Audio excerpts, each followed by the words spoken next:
Hi everyone and welcome back to Gabriella's Kitchen. Today I'm going to show you how to make a pasta bake with some sausage, broccoli, mushrooms. The beauty of this recipe is that you can really use anything you've got in the fridge.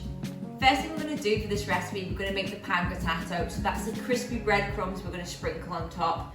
You'll have seen this in some of my videos before. It just adds a great texture and an extra crunch to the end of the dish. To start off with, we're going to go with our breadcrumbs. I'm just using some panko because we've always got it in the cupboards. You can make homemade if you want. To that, we're going to add the zest of a lemon. This just sort of cuts through the richness of all the cheese and the pasta. So the zest of the lemon goes in, and then we're going to add some chopped parsley.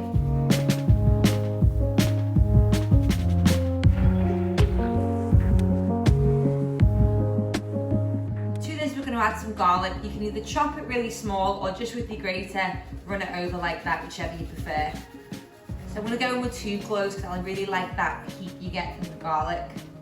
Now we're going to go in with a bit of seasoning, just some salt and pepper and a good handful of Parmesan. That's going to get really nice and melted when we put it on top.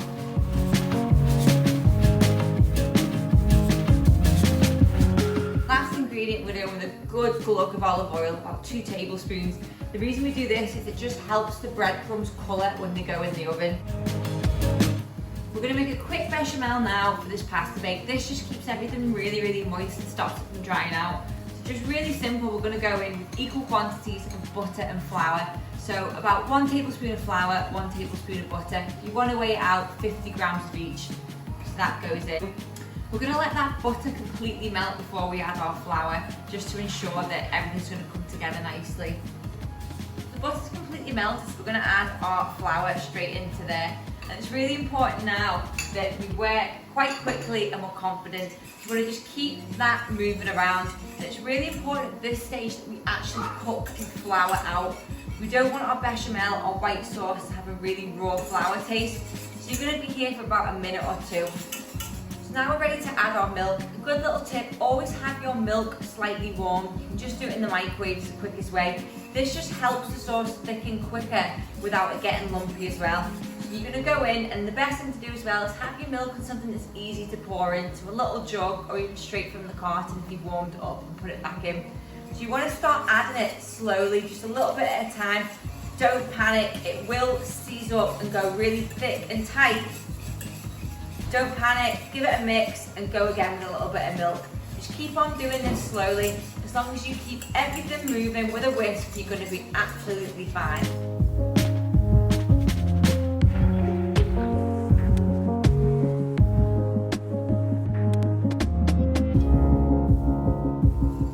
So the sauce is starting to thicken really nicely now. So the best thing to do is to check that we know the flour's cooked out. The easiest way is just get a little teaspoon, dip it in and have a taste. And you're looking for a really nice mellow flavour. If you can taste a powdery sort of chalky taste, that means your flour isn't cooked. Keep on whisking, keep on going for another couple of minutes until you start to see a few bubbles. Taste it again. We want no flour, powdery, chalky taste. So this has been on for 3 or 4 minutes now. I haven't stopped whisking it. That's really important because we do not want to burn this sauce. I'm happy that the taste of raw flour is gone, so I'm ready to take it off the heat and add my seasonings. We're going to add some seasonings now, so some salt, be generous, a good pinch, some fresh black pepper. Now, most chefs always say you never use black pepper in a white sauce because it makes it look unattractive. I say black pepper is the best thing for a white sauce. To that, we're going to add some Parmesan. It's going to add a really nice cheesy flavour, but it's also going to help keep the sauce really moist when we toss the pasta through it. So again, like always, we work in handfuls with Parmesan, never grams. So a good handful of Parmesan. The bechamel sauce is ready. So what I'm going to do is I've just transferred that into another bowl. I'm just going to cover it with some cling film. Little tip guys, really good one to know. When you're covering your bechamel, to stop it from getting that horrible jelly, rubbery skin it sometimes gets, get your cling film. Rather than putting it on the bowl, we're going to directly push that onto the bechamel. And this just means once it cools down, because the bechamel's in direct contact with the cling film, you can peel it off and you're not going to waste any of that sauce because it's gone like gloopy jelly. So I'm going to start to work on adding my filling for the pasta bake. So today I'm going to do sausage and mushroom. Really easy. I had some sausages left over in the fridge, so I'm going to use them. You can keep this veggie and leave them out. So into a pan, I'm just going to add some olive oil. Again, be generous and make sure we're using a good quality one. And then I'm just going to take my sausages. Anyone's are good, just make sure you're always looking for about 90% pork meat in your sausages. If you're using chicken, the same again. We want something of good quality here. Dead easy, all we're going to do is take our knife, make an incision down the middle, just to take that skin off the sausage. And then we're just going to take little clusters, little nuggets like that, and drop it into our hot oil.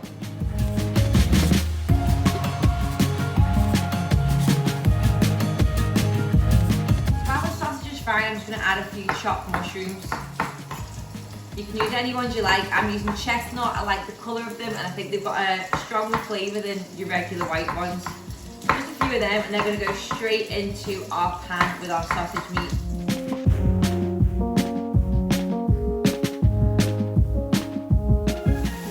Everything's frying really nicely there, so we're going to add a few more seasonings.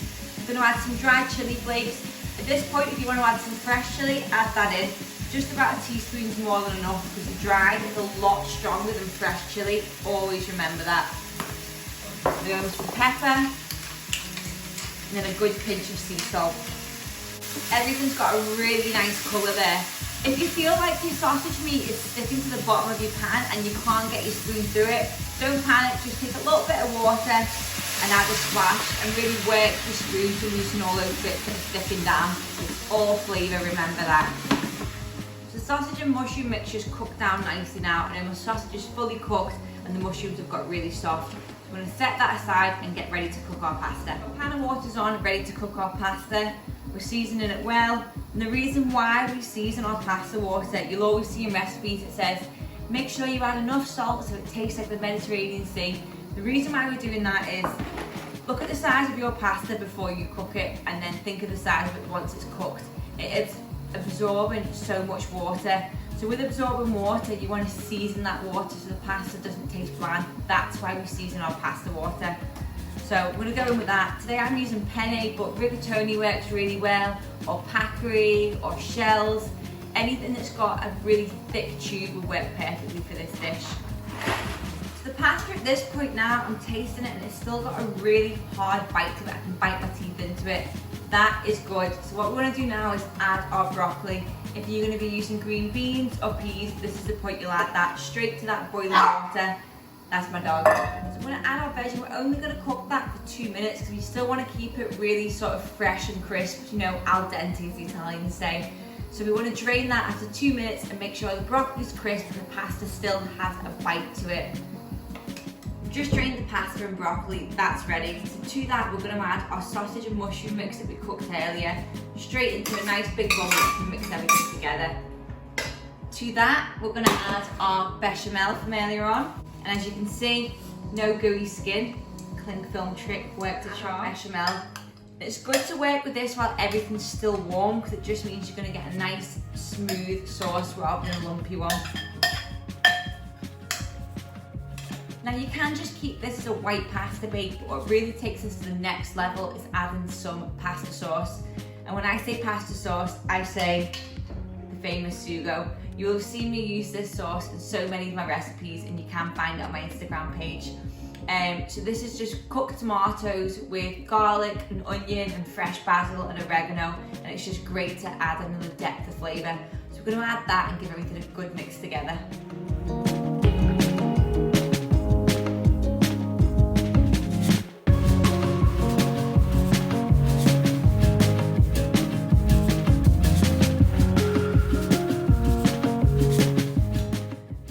Everything together, and I've just given a little taste and checked that the seasoning's okay and we're good to go.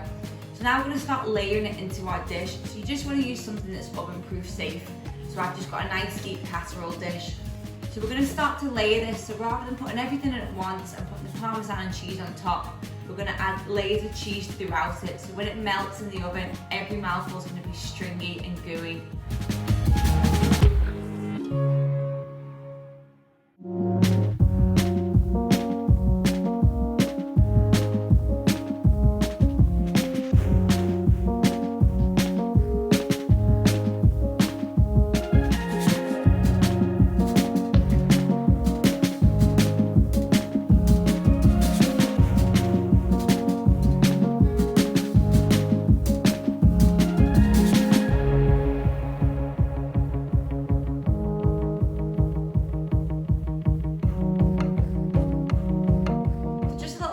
well, guys, when you're layering this up, I've used a little mixture of grated mozzarella, little cubes, and I've used buffalo mozzarella in the balls, but it really doesn't matter, you can use whatever you've got in the fridge. So now we're going to sprinkle on our pan grattato, so our garlic breadcrumbs, and you want to get a nice thick layer of this.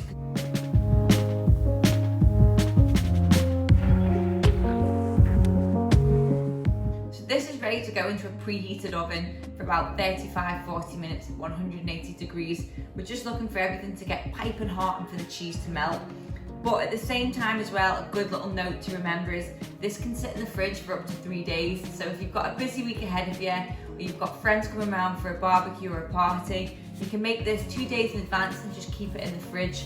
If you are going to be cooking this from the fridge, I'd just advise to put some tin foil on top first so the breadcrumbs don't burn, and maybe leave it a little bit longer, so 45 to 50 minutes in the preheated oven.